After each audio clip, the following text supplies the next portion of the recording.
আসসালামু আলাইকুম রহমতুল্লাহ বারকাতু। বন্ধুরা, একটি মিক্সিং বলে 2 কাপ ডাল নিয়েছি। আপনারা নিশ্চয়ই বলবেন এটি মাসকালাই ডাল, কিন্তু আসলে তা কিন্তু নয়। এটা কিন্তু মাসকালাই ডাল না, এটি হচ্ছে মাসকালাই ডালের খালাতো ভাই। এই ডালের সাথে দেখুন কি পরিমাণ খোসা লেগে আছে। পরিমাণ মতো পানি দিয়ে 30 মিনিটের জন্য ভিজিয়ে রাখছি, আর আপনাদেরকে বলছি কোনটা মাসকালাই ডাল। বাজারে গিয়ে দেখবেন যে ডালের সাথে কোনো রকমের খোসা নেই, সেটাই মাসকালাই ডাল। আর এটা হচ্ছে কাতিকালাই, আমাদের এলাকায় বলে এটা কাতিকালাই। আমার মায়ের মুখে শুনেছি কার্তিক মাসে এই ডাল হয়, সেজন্য এটাকে বলে কাতিকালাই। বন্ধুরা, 30 মিনিট পর আমি ডালটা ভালোভাবে হাত দিয়ে কুচলে কুচলে ধুয়ে নিচ্ছি। 30 মিনিট ভিজিয়ে রাখার জন্য অতি সহজেই খোসা উঠে যাচ্ছে। দেখতেই পাচ্ছেন কত খোসা উঠে যাচ্ছে, আর ডালটা পরিষ্কার হতে শুরু করেছে। এই ডালের খোসা ছাড়ানোর নিনজা টেকনিক আপনাদের শিখিয়ে দিলাম। কেমন লেগেছে টেকনিকটি অবশ্যই কমেন্ট করে জানাবেন। এই খোসা সহ ডাল রান্না করে ডাল কিন্তু কালো হয়ে যায়, দেখতে কেমন লাগে, খেতে ইচ্ছা করে না। এখন এইভাবে পরিষ্কার করে ডালটা রান্না করবেন, দেখবেন কতটা সুন্দর হয় এবং সুস্বাদু হয়। আলহামদুলিল্লাহ, ডাল পুরোপুরি পরিষ্কার করে নিয়েছি। একটি পাত্রে দিয়ে দিচ্ছি। এবার পরিমাণ মতো পানি দিয়ে দিচ্ছি।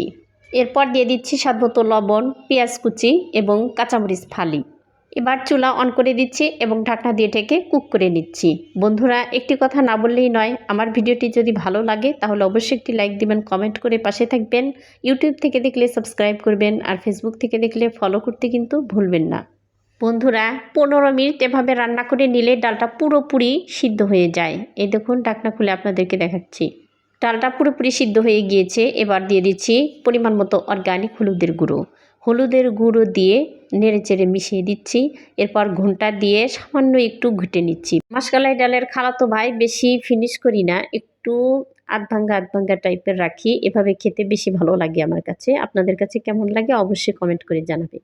এবার বাগার দেওয়ার জন্য চুলায় একটি প্যান বসিয়ে দিয়েছি। এতে দিয়েছি পরিমাণ মতো অর্গানিক সরিষার তেল, দিয়ে দিচ্ছি 2টো তেজপাতা, পরিমাণ মতো পেঁয়াজ কুচি। তেজপাতা পেঁয়াজ কুচি ফ্রাই করে নিচ্ছি। হালকা ফ্রাই হয়ে গেলে দিয়ে দিচ্ছি কিছু জিরা, আস্ত জিরা। আপনারা চাইলে এখানে পাঁচফোড়ন ইউজ করতে পারেন। আমার হাতের কাছে পাঁচফোড়ন নাই, তাই আমি ইউজ করছি না। এই সবগুলো উপাদান লালচে করে ভেজে নিব। এরপর দিয়ে দিচ্ছি ডালের মধ্যে। এতে করে ডালটা অনেক বেশি সুস্বাদু হয়। আপনাদের একটি কথা না বললেই নয়, আমাদের দেশের পরিস্থিতি কিন্তু এখন খুবই খারাপ। পানিবন্দী বানভাসী মানুষের জন্য এই ডালই কিন্তু সর্বোত্তম খাবার। তারা বাইরে বাজারে যেতে পারে না, তো এই ডালটা ইজিলি রান্না করে খাওয়া যায়। শুধু পানিবন্দী কেন, সবার জন্যই এই ডাল কিন্তু খুবই উপকারী এবং খুব সহজে এই রেসিপিটি করা যায়। সবারই এই রেসিপিটি খুবই প্রিয়, বিশেষ করে ভর্তা ভাতের সাথে। আমাদের বাঙালিদের ভর্তা ভাতের সাথে ডাল না হলে চলেই না, কি বলেন? তাই এই রেসিপিটিকে বলতে পারি বন্ডার রেসিপি। ইনশাআল্লাহ আগামীতে আরও একটি নতুন রেসিপি নিয়ে আপনাদের সামনে হাজির হব। সে পর্যন্ত সবাই ভালো থাকুন, সুস্থ থাকুন। আল্লাহ হাফেজ।